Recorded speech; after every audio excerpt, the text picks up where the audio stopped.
Sorry I haven't been putting much content on the CRP channel, but the fact of the matter is I'm putting the content that I would have put on the CRP channel into my Patreon. Link is in the description below. And the reason I'm doing so is because, see, if I put any kind of controversial content on the CRP channel, I'm going to get banned. So, what's the point of that? I'm figuring that eventually YouTube is going to ban my channel, and the controversial content that I have put up here is going to be gone. And so that's why I have the Patreon. So I could do Patreon content to my supporters there, and the content will remain. It won't get banned by YouTube. So anyway, that's the reason. Now this video is about quiet girls, my Achilles heel. Beware of quiet girls.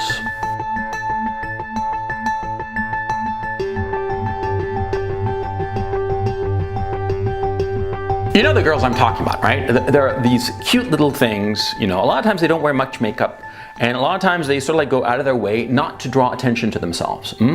But they're very cute, and they're very quiet, and you think to yourself, oh man, all kinds of deep thoughts must be going on behind that pretty little face of hers. Oh yeah, that's what I used to think all the time. Okay, when I was young especially, and not so young, quite frankly. The quiet girl was my Achilles heel. The quiet girl was just my Helen of Troy. Yeah. And I dated a whole bunch of quiet girls over the years. And the thing is, see, I never learned my lesson, okay? Because these quiet girls, they were so quiet, so adorable, yeah?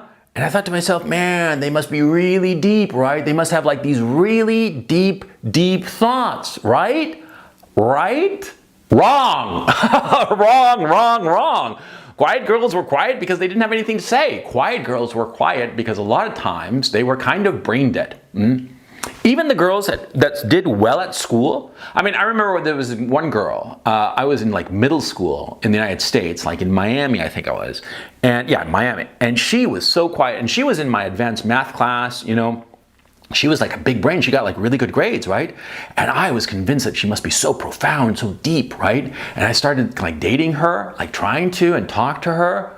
And it's only now, retrospectively, remembering those conversations that I had with her, that I realized that she was just as empty as a bell. Oh yeah. Yeah, and this went on in high school, after high school, in college, when I was a young guy out in Los Angeles and then later in New York. I'd always go for the quiet girl.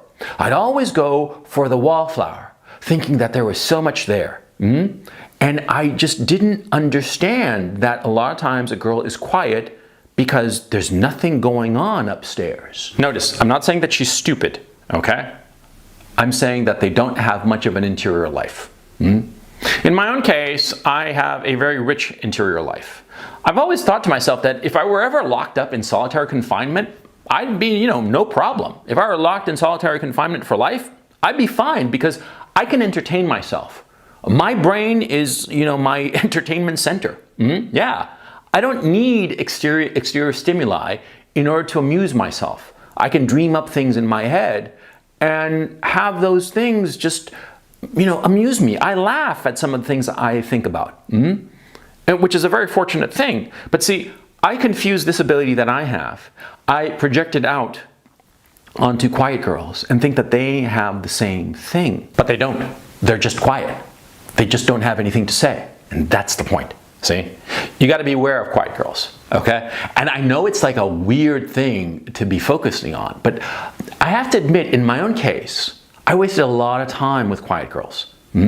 I wasted a lot of time, and I pursued them relentlessly, even though sometimes they didn't want anything to do with me. They didn't particularly care for me, or precisely because they realized that I had such a rich interior life and they did not. They might have instinctively realized that we were a bad match, and we were. Every time I dated a quiet girl, it took me a while to realize it, but eventually I did realize it, that there was nothing there, that they were hollow. I kept with them because I had convinced myself that if I was only patient enough, eventually this magic door would open and she would reveal all of this rich interior life that she had. But the thing is, she didn't have it. Yeah, and I wasted my time and I was disappointed. Yeah. Because, I failed to recognize that sometimes people are just boring. Simple as that. Sometimes a girl who's quiet and shy and doesn't have much to say, she's just boring. She's just tedious. She's just not worth your time. I mean, I think that what's going on is that you want everybody to be interesting in one way or the other. I think we all want the other people that we meet to have something going on for them. But a lot of times these quiet girls, there's nothing there. They're just dull. Dull as dishwater. Yeah? And to try to find something within them that is really not there, it's foolish. I mean, it's sort of like dating a slut. You know some girl who's a slut, and you think to yourself, oh, well, she's